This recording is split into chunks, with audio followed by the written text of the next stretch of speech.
Hello everyone, welcome to my Wednesday YouTube video.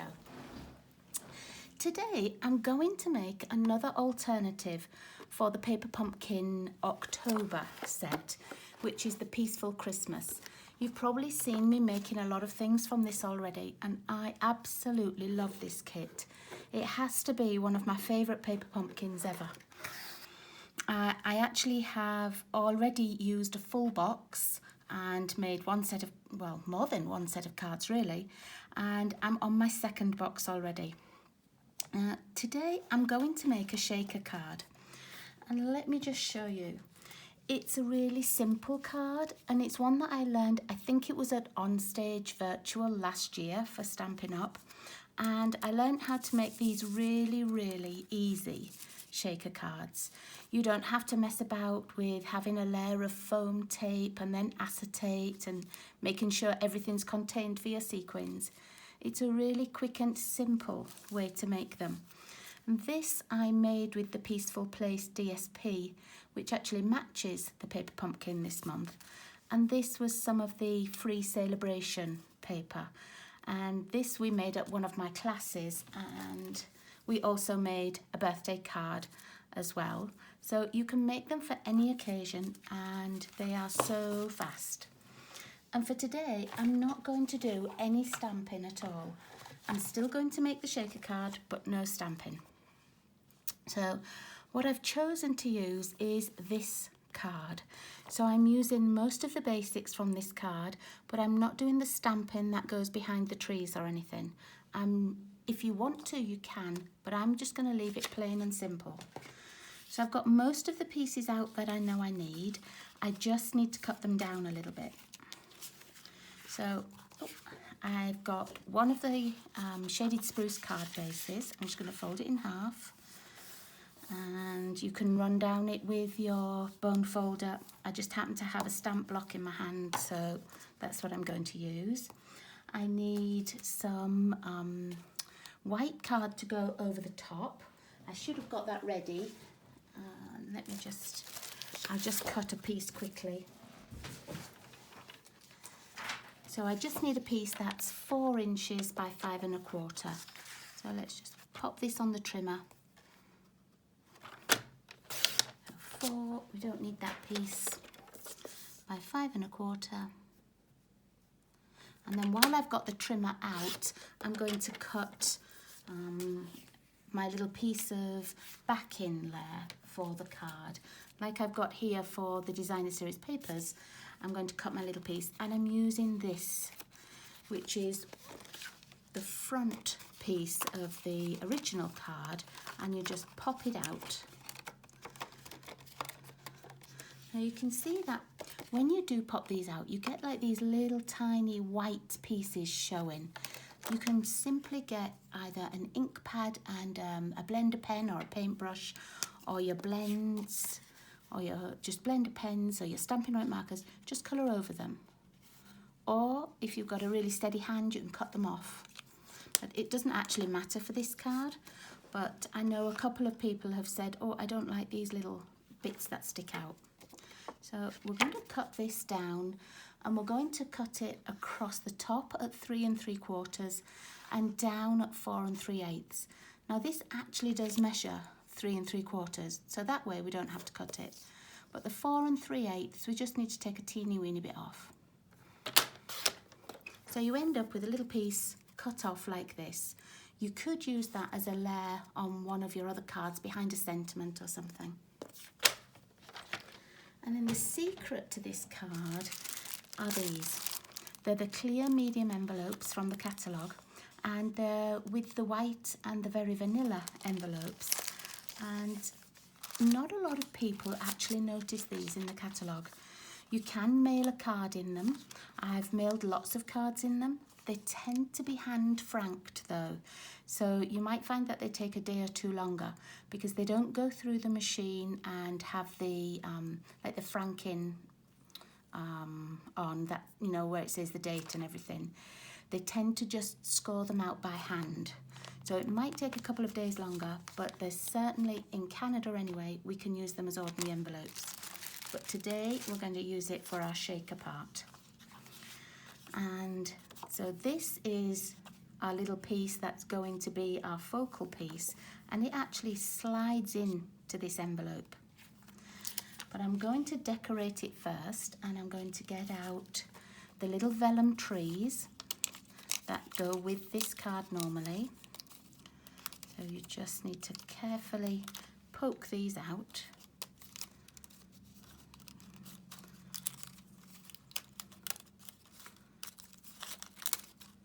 And if you didn't want to use the vellum ones, you could always die cut some trees and use those instead. Die cut them in the silver, or even in the white, or the white velvet paper that we have at the moment. That would look pretty too. Okay, and I'm going to attach it to here, but I'm going to leave a little gap at the bottom, and I'm going to attach it with the glue dots that came with the whole set. Usually I'll use my ordinary glue dots, but these are quite a bit bigger. You see, I don't know if you can see, they're sort of twice the size, and for this project I need the small glue dots. So I'm going to put on the back of each of my trees, I'm just going to pop one of the glue dots. And these can be a little bit tricky to see. They've got that little piece of paper over the top, and you just need to sort of take that paper off. So I've got them all on there, and then I take the paper off. I don't find it as easy to take the paper off if I've got them on here. I find it easier to put on my project first and then move it off. Okay, and I'm just going to turn this over, and I'm going to attach it onto here. And it really doesn't matter which way around you put these trees. As for this project, there's not a right way or a wrong way. I'm going to pop another one under here, just because that little piece is bending, and I don't want it to bend and trap the sequins. There we go. Let's move those out of the way. Now, to cover up those little marks, because whenever you glue vellum, you can always see where you've put the glue. And usually I try and cover it up with a sentiment or something. But this time I'm going to take more of the dots and put these exactly on top of the glue dots here. So we'll just put one on each of these. Okay, and then I'm going to take the paper off again. You're probably thinking, what is she doing? What's she putting this glue on here for? But I'm actually going to put some sequins on so that they stay in place. And when you shake it, these ones won't move, of course, but it does just hide those vellum pieces. So the sequins I've got are from the same set as the Peaceful Cabin and the DSP, and they're called Subtle Shimmer sequins, and they're silvers and whites.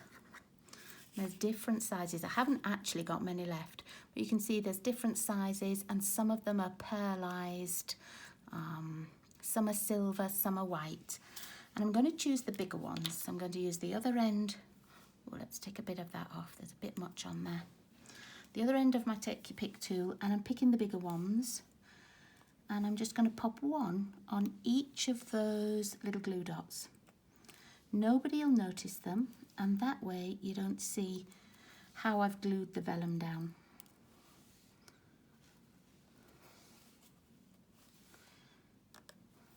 Okay, let's give them a shake. Oop, there we go. And let's just pop a white one on there.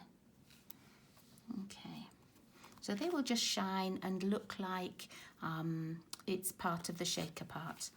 Now, if you wanted, you could also glue some up here. Let's put a few on. So again, with the little glue dots. If you really wanted to step it up, what you could also do is use the little snowflake stamp that comes with the set. These are in the Paper Pumpkin set. You could use these, and you could emboss them, heat emboss in silver. That would look really pretty. Or you could stamp them in white. in the craft ink. That would look nice too. Okay, now let's take these off. And I know it's a little bit cheating that you've already got some of the sequins glued on, but you'll have still lots that will move, so it really won't matter. The smaller sequins, you would actually see the glue underneath, so I'm tending to use the bigger ones for this. Okay, it just looks like there's a few little stars in the sky there. I won't put those away because I need those again in a moment. Now, what you need to do next is just get your little clear envelope, and you'll see that there's a little opening at one side and a flap. You want the flap to be on the top as you put your piece in, so that when you fold it under, it sticks underneath. So I have my flap on the top, and I'm going to put my little piece in. Now just be a little bit careful when you put them in, because sometimes these corners can tear just the start of the envelope, and you don't want it to do that. So just pop it in slowly. Okay, and you can already start to see the effect, but now we need to put some of our sequins in. Excuse me a moment. I just use a little spoon, and you need, not quite a spoonful. Put them on the top piece. Actually going to put a few more in than that. But if you put them on the top, that makes it much easier for when you're gluing down the card as well. And you know, just have a look and see how many you think you need.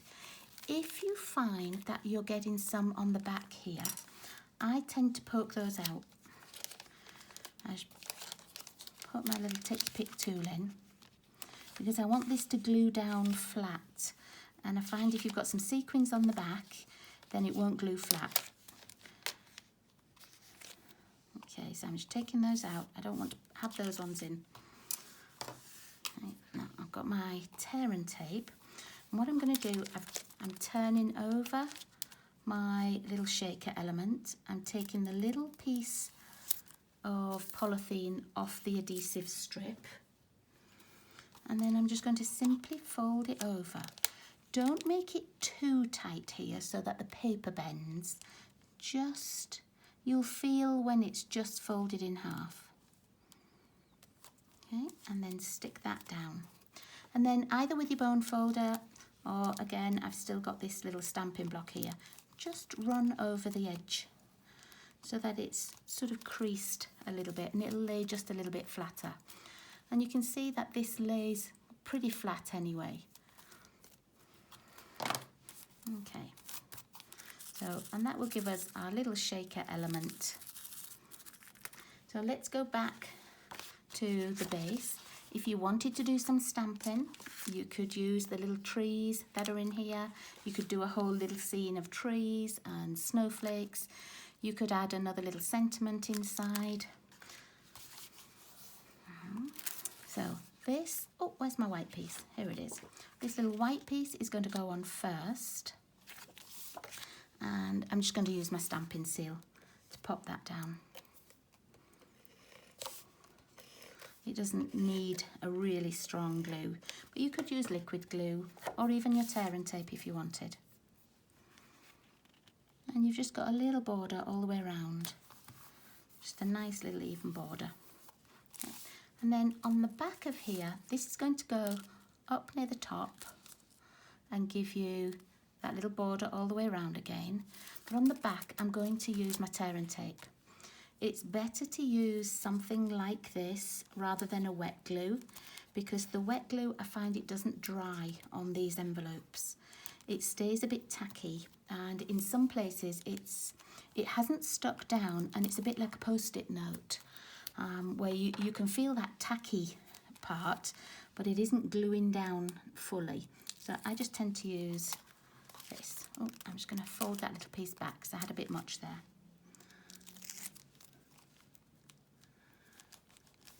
I haven't tried to make it and use this doesn't want to come off. So let me just poke my pokey tool under. Oh, there we go. Okay. And then I'm just going to make sure I've got my card opening the right way. I'm going to try and get some of the sequins to go down to the bottom just while I glue it on. And then leaving that little border all the way around and just attach it to your card. And that's quite secure, it isn't going to fall off. Now we need to put our sentiment on. And I'm using the same pieces that are on here. So I need the little grey wood effect piece, the red banner and the little Noel. And let me get my little grey piece out. So I've got my grey piece, I need my little red banner.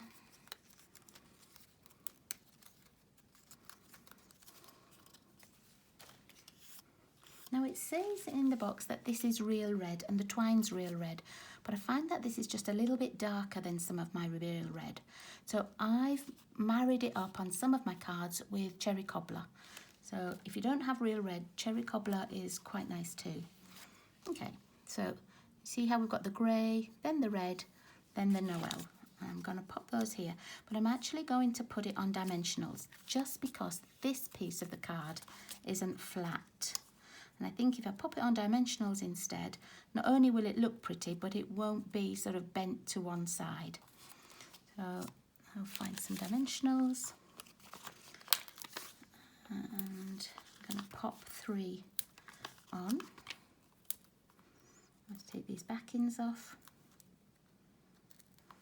This has been such a lovely kit to make alternatives for. And the cards that come with it and that show you, you know, the ones that they show you how to make are beautiful. But I really enjoyed just making the little alternatives. Okay, and then I'm just going to put a little bit of liquid glue on here and glue it across, just across here. And then I'm going to press out the little Noel. And this is just in like a shiny silver foil. It's a little bit thicker than foil. It's almost like a card. So it comes off quite easily. And then again, I'm going to put those little tiny glue dots on. So I found it's best not to put too many on. You don't need too many. And there are certain places where you can put these and they're not noticeable.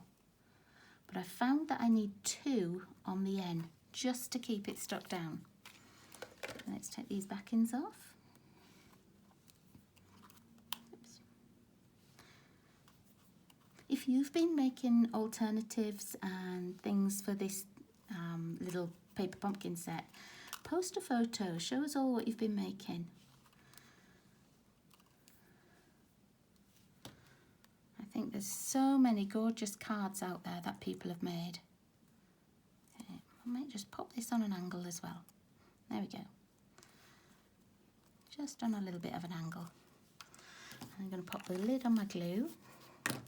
And so there we are. That's a really simple, nice alternative for our paper pumpkin.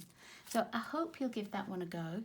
And thank you so much for everybody who's been watching my videos, both on YouTube and on my blog. I've really appreciated the support this month. It's been so nice. If you want to know the sizings, I know I said the sizings for these, but if you want to know them and you didn't get time to write them down, just go over to my blog and all the sizings will be on there as well. Thanks so much for joining me again. I'll see you all again soon. Take care. Bye-bye.